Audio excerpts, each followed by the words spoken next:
Bakit nga ba kailangan mong mag-content? Kung matapos mo ang video na to ay malalaman mo ang kahalagahan kung bakit kailangan mong mag-content sa panahon ngayon. Ako nga pala si Dandy, hindi ako motivational person. I just want to share my life journey and self-life realization. Tara, simulan na tayo. Ito ang kwento. I previously attended a 30-day program called Kasosyong Malupit Content Creation Program. Good day and what is up po?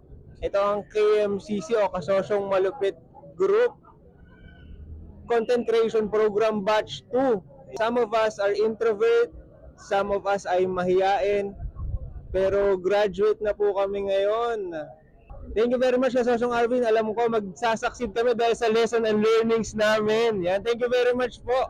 Hindi lang pagiging malupit na content creator ang natutunan ko sa activity na to, kundi ang tamang mindset at setup para mapanatili ang momentum sa paggawa ng mga videos. At higit sa lahat, naibahagi din dito ang paggawa ng makabuluhang content.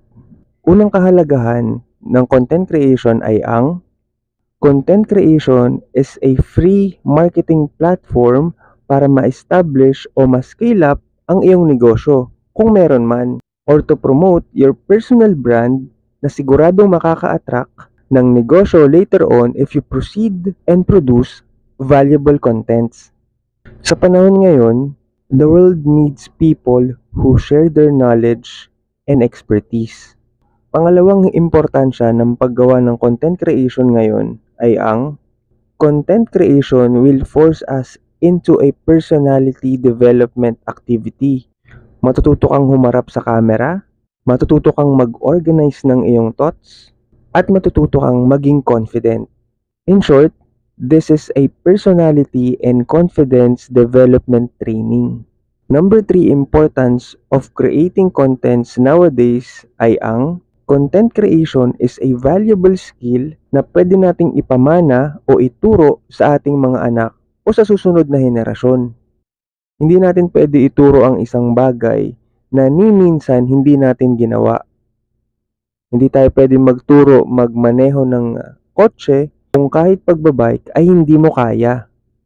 Kung dati ang pag-aartista ang pinapangarap natin, sigurado ako pagiging content creator ang susunod na hahangarin ng aking mga anak.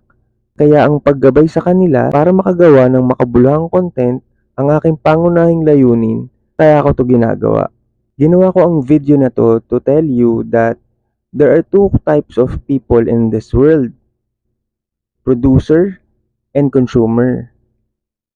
Obviously, ang may much higher chance of becoming abundant and successful is on the producer side. Ang cellphone na hawak mo ngayon ay mas quality pa sa camera na ginagamit sa mga pelikula 20 years ago. So, hindi problema ang camera. Ang problema ngayon ay takot tayo. And you are worried of what other people will think. So, it's up to you. Saan mo gusto? Sa producer or the consumer side?